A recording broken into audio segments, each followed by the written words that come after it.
بسم الله الرحمن الرحيم الحمد لله رب العالمين ثم الصلاة والسلام على أشرف خلق الله محمد بن عبد الله وعلى آله وأصحابه أجمعين أما بعد السلام عليكم ورحمة الله وبركاته هاري مهوريكم أنا مسيب ينجل بكالك وندون أدنون مهوريكم هيرانغو إسلام غونغو مهوري أندو كالك وندون كوكو ميوندو السلام عليكم ورحمة الله وبركاته هاري هندك دين أرتيك درس من دو deftere wi'etende nden hisnul muslim hare den tori Allah jomiraɗo subhanahu wa ta'ala yo o nafir en ko wonɗen e jangude kon o waɗana en barki ko wonɗen e jangude kon o yurmire en ɗum ɗon o nadira en ɗum ɗon aljanna haray miɗo inna en wonde manna ye wakkilo fi du'agol ngol hisnul muslim den nde fof ko du'a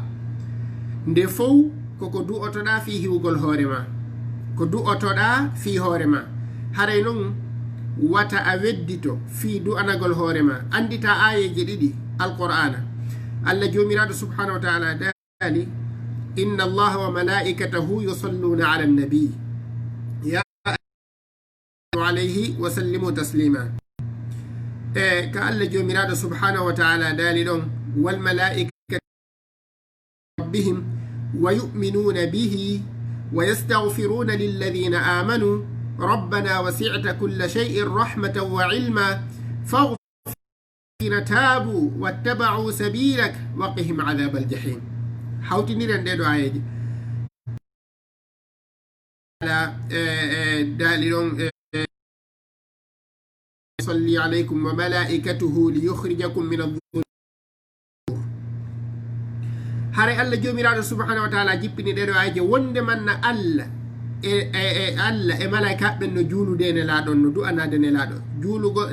du'a Allah yurmegol nelaɗo jippingol yurmedeji ɗin jipponen kanko Allah jomiraɗo e hoore nelaɗo men Muhammadin sallallahu alaihi wa sallam malaikaɓe no du'anade nelaɗo no du'anade jukkuɓe ɓe hoore dina haka fewniɗen ɗo ɓe du'anade ɓe هو الذي يصلي عليكم وملائكته ليخرجكم من الظلمات إلى النور ستوي ألا نون ملائكة بمكو بفو هبه جولو دي أمين فيو إن هسو نانن دو ألا ملائكة بمكو بن هبه جولو دي أمين فيو إن هسو آية كدي ممي أدو دي جنغ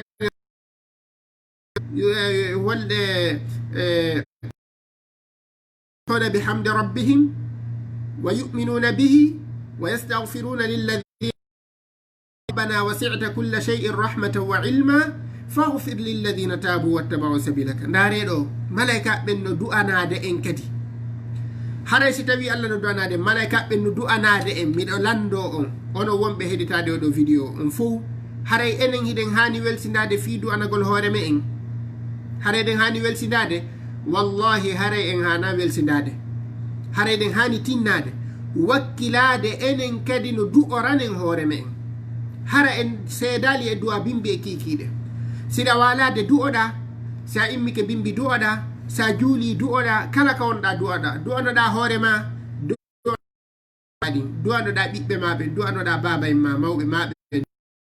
ma du'anoɗa fuu du'anoɗa julɓe ɓen kala ka anduɗa hiɓe e nder aduna on hay non hiɗen continue a deftere nde wonnoɗen e jangude nden ha ka firuɗen ɗon heɗen inna ɓe inni waqad ihtasartu ala matni dhicri haray ɓe inni nde deftere ɗo nde mi woni e windude mi raɓɓinɗinike mi wowli e mayre fi jantagol ko goɗɗo jangata du'aji ko jangata bimbi du'aji ɗi koye hoore ɗum ɗon mi raɓɓinɗini deftere nde mi waɗi nde matnu deftere tosokere nde tawata ina wawi nde wattude ma hiɗa wawi yadde e mayre kala ka wonɗa yaltinade jangga du'aji ko woni e mayre kon e wi'i yo jamanu télécharge nde ka google ɓe yaltinade ɓe janga ko wonɗen e jangude ɗo kon ɓe inni waqad ihtasartu mi raɓɓinɗini ke deftere nde mi waɗinde ala matni dhicri mi waɗinde deftere ala matni e matnu ko bindi tun hara sharhu ala sa windi deftere hara sharhu ala hara waɗali sharhu ko ɗum wiyete matnu mana deftere maɓɓe ɗen kamɓe ko ɓe windine ɗo muallif on kamɓe tigi ɓe sharhali nde on faami ka ɗo ko ko winda ɗo ko ko ɓe windi ɗo kon tun hare ko matnu on ɓe windi kono deftere nden no sharha moƴƴa haray deftere no sharha moƴƴa ɓenni waktafaytu fi tahrijihi bidicri masdarin aw masdarain mimma wujida fi l asli waktafaytu mi yondinike fi tahrijihi e yaltingol nde deftere ɗo bidicri jantagol gotal mana ittirgal gotal si ɓe ari ɗo e dambugal ɓe faala e yewtude du'aji ko goɗɗo jangata si o ɓorno conci makko ɗin ma so ɓorni ke conci makko ɗin du'aji ɗi on jangata ɗin ma ɓe ari e wi'ugol en si tawi goɗɗo ɗanoto jemma ko ɗum ɗo o jangata ma ɓe ari e wi'ugol en si tawi goɗɗo fini bimbi ko ɗum ɗo o jangata haray ɓe wowlay e dalil goto hara ko aya qur'an ma ɗum ɓe adda aya qur'an e hadith ma ɗum ɓe adda haray noon ko ɗum ɓe inni ɓe yondinori woɗɗugol masdar goto ɗum waɗi si ɓe falama addude du'aji jangiteɗi bimbi ɗin no wawi wonde ɓe adda hadis goto ma ɓe adda aya qur'ana goto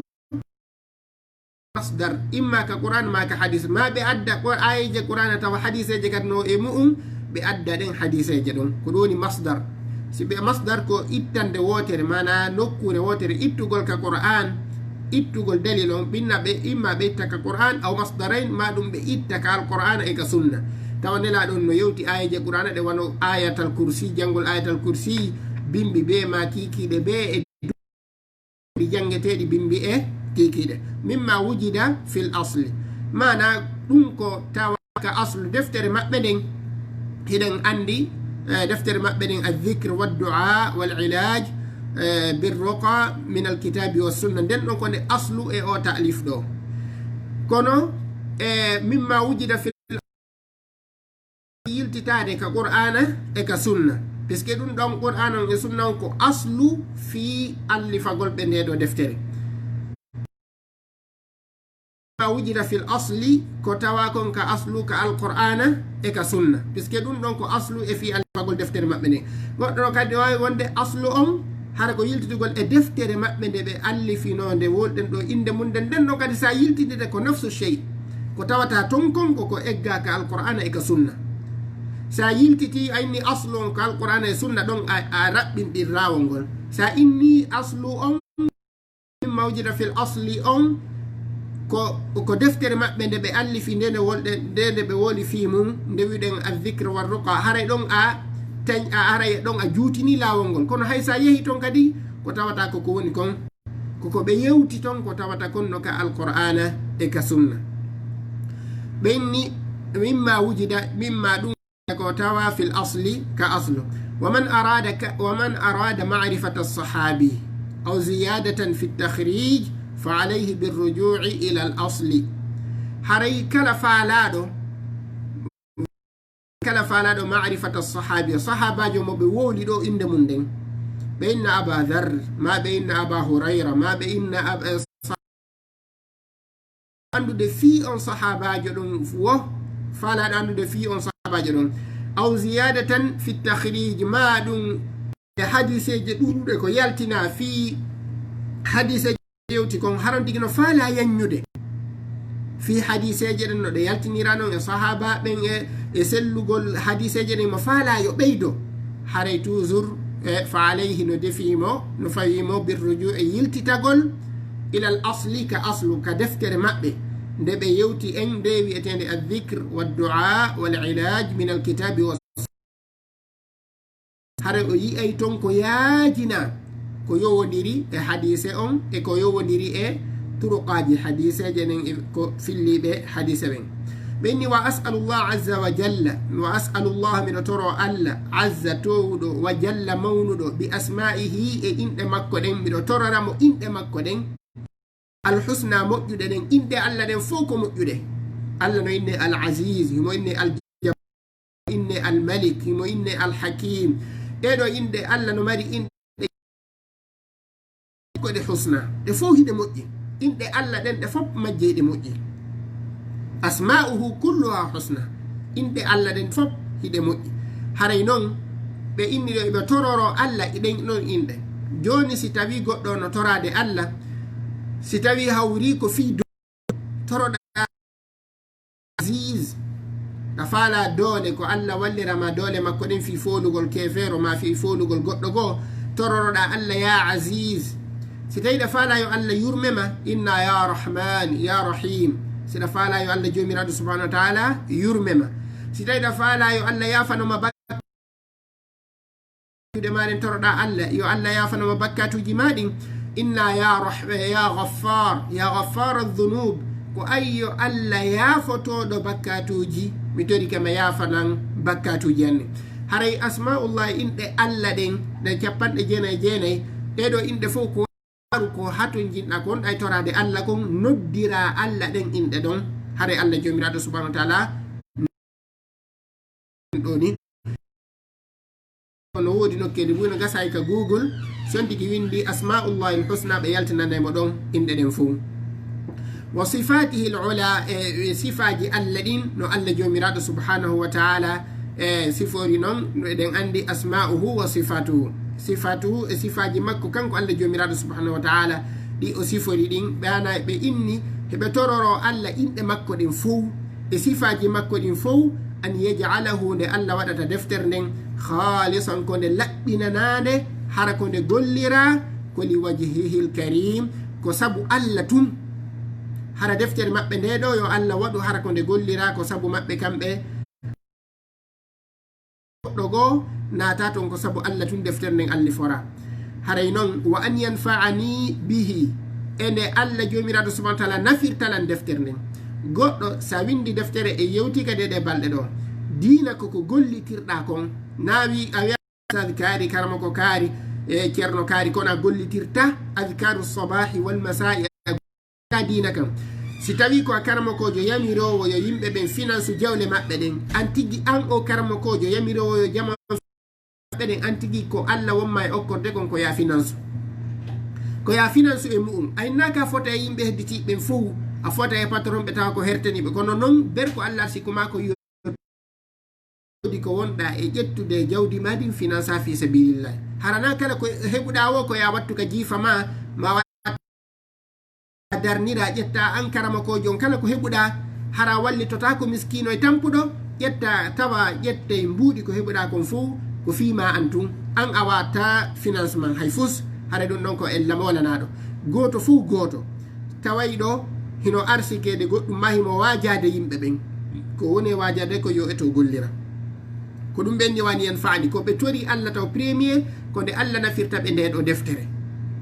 on andi noon nde nafiɓe o si ɓe gollitiri nde adkaruji wonɗi gaɗin hara ɓe gollitirayno ɗi ɗum non noon heɗen tori Allah yo Allah taw hara ɓe gollitirayno adkaruji ɗin fof ko ɗum waɗɗen ka ɓerde men ko ɗum woni wonde manna ɓe gollitirayno du'aji ɗiɓe woni waɗi e nder nde deftere ɗo nden fi hayati ɓe wawata nafitorde deftere nden si ɓe alano e gollitirde du'aji ɗiɓe waɗi gaɗin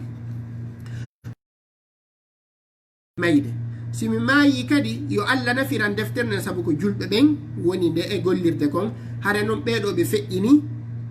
ko Makka ɓe wonno ɓe feƴƴini ne ɓaali ha ko ɓe feƴƴini eɗen tori Allah jomiraɗo subhanahu wa taala yo Allah yaafo ɓe jalbinana ɓe kabru maɓɓe on nafira ummatu muhammadin sallallahu alaihi wa sallam deftere maɓɓe nden hare ɗum ɗo no feeñani julɓe ɓen fof nafitorgol nde deftere nde wonɗen e jangude ɗo wa an yanfa'a bihi man qara'ahu ende deftere nden kadi nafata kala on janguɗo nde hara nde nafaymo aw taba'ahu ma ɗugol nde tiba ko naɓugol nde ka machine yaltina nuskhaji bus senditana jama on hare noon ndeɗo no jeeya e deftere ɓuuratede waɗede tiba hari ko karama ko jon kanko tigui o yoɓata fiyo deftere nde waɗa tiba nde yaltina ɓen hare noon ɗum ɗo no jeeya e ko ɓuri sakitude ndeɗo deftere hara piri mayre satta ɓe inni aw kana sababan fi nashrihi ma ɗum on tigui o laato sababan sababu fi nashrihi sakitugol deftere nden hara ko sodugol nde sakitama janna nde wolana yimɓe ɓen ɗum ɗo fof hiɓe du'ani hoore maɓɓe hiɓe du'ani kadi ɓeɗo yo deftere nden nafuɓe innahu no kanko Allah jomiraɗo subhanahu wa taala subal wodani waliyu kanko heedi dhalika ɗum wal qadiru kanko woni hattanɗo alayhi e dow ɗum ɗon kanko woni waliyu e dhalika kanko heedi ɗum ɗon ko kanko halfina yo o nafir deftere nden ko kanko hoolora ko kanko wallora ko e makko kanko Allah jomiraɗo subhanahu wa taala accirede nafir deftere nden yo o nafirnde wuuruɓe ɓen o waɗa o windana baraji e fi deftere nden feƴƴinɓe ɓen juulu wa sallama o hisina ala nabiyina e o annabijo men muhammad wa ala alihi ɓeygure e nelaɗo nden kala julɗo ko ɓeygure nelaɗo jeeya haysi wana o sahabajo siko julɗo tun koye ɓeygure nelaɗo nden o jeeya woɓɓe go wa ali ɓeygure nelaɗo nden har ko